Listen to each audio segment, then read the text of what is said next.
এ এক অদ্ভুত পিঠা। কলাপাতার উপর পিঠার ডো বড় করে বিছিয়ে খড়ের আগুনে পুড়িয়ে তৈরি করা হয় সুস্বাদু ও মজাদার এই পিঠা। পিঠা ভালো ঝালের পিঠা ভালো। একবার খেলে আরেকবার খাওয়া যাবে।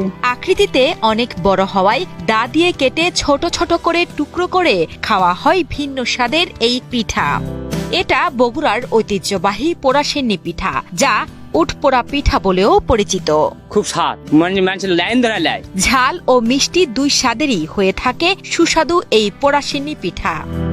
বগুড়ার হাটগুলোতে নিয়মিত বিক্রি হয় অদ্ভুত এই পিঠা। সর্বলোকে মেন খাদ্য, এটা বাড়ির লোক পছন্দ করবে না, খালি হাতে গেলে কুমাবি না লেদা লাগবে। বাড়ির মহিলারা বলে যে পিঠা নিয়ে আসো। পোড়াশিন্নি বা উটপোড়া পিঠা তৈরির প্রক্রিয়া অত্যন্ত সময় সাপেক্ষ এবং বেশ পরিশ্রমের কাজ। চালের গুঁড়ার সাথে হলুদ, মরিচ, আদা, রসুন, জিরা সহ নানা প্রকার মশলা মিশিয়ে তৈরি করা হয় এই পিঠা। এর জন্য প্রথমে খুদের চাল ভিজিয়ে রাখতে হয় কয়েক ঘন্টা। তারপর এই চাল শুকিয়ে গুঁড়া করা হয় মেশিনে। চালের গুঁড়ার সাথে প্রয়োজনীয় মশলা মিশিয়ে গরম পানি ঢেলে তৈরি করা হয় খামির। চাউল কিনালে ঝাড়া লাগে, তাকে মনে করে ভেজান লাগে, ভেজা মনে করেন তাকে আবার তোলা ধোয়া দেওয়া লাগে, আগে থেকে তোলা ধোয়া লাগে। লিয়ে আটা মনে করে ভাঙ্গালে আসে, আটা ভাঙ্গালে গরম পানি পাওয়া লাগে, গরম পানি করে নিয়ে আদা, রসুন, মরিচ, জিরা এলে একত্র করে মনে মাখা লাগে। মাখা মনে করেন সেটা হাত ঢাপে হাটে বিক্রি হবে। আবার মনে শাঁসা লাগে, পুড়ে গেলে শাঁসা লাগে। এরপর পরিষ্কার কলাপাতায় খামির বিভিন্ন আকার করে রাখা হয়। পরে এগুলোকে খড় বা কয়লার আগুনে পুড়িয়ে তৈরি করা হয় সুস্বাদু পোড়াশিন্নি কিংবা উটপোড়া পিঠা।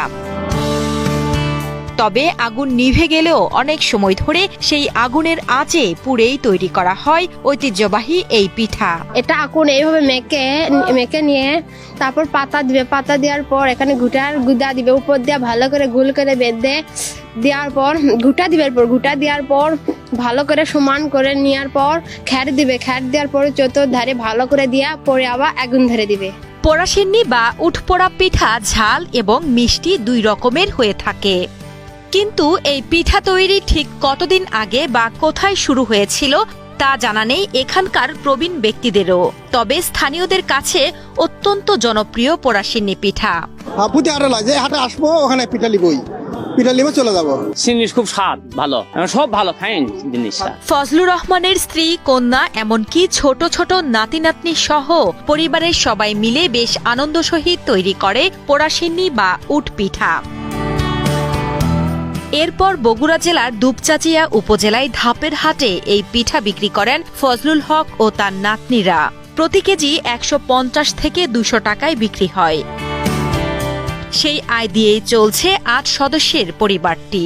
পিঠা চাহিদা খুব চাহিদা, শীতের মধ্যে অসম্ভব ভালো চাহিদা, খুব চাহিদা। অনেকে খায়, অনেক সিরালিয়া তেল ভাজা খায়, আরো ইন্টারেস্ট বেশি লাগে।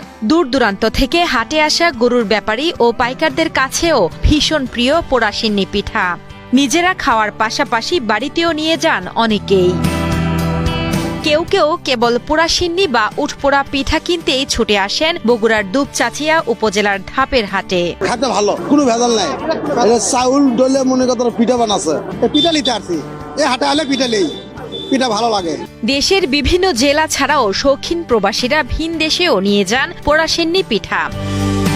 ঐতিহ্যবাহী অতি পুরাতন পোড়াশিন্নি বা উটপোড়া পিঠার ব্যাপক চাহিদা থাকলেও নিজের আর্থিক সংকটের কারণে বৃহৎ আকারে ব্যবসা সম্প্রসারণ করতে পারছেন না বলে জানান দুপচাচিয়ার ফজলুল হক। সরকারের যে কোনো সাহায্য দেয়, জিনিসটা আরো একটু বড় করা যাবে।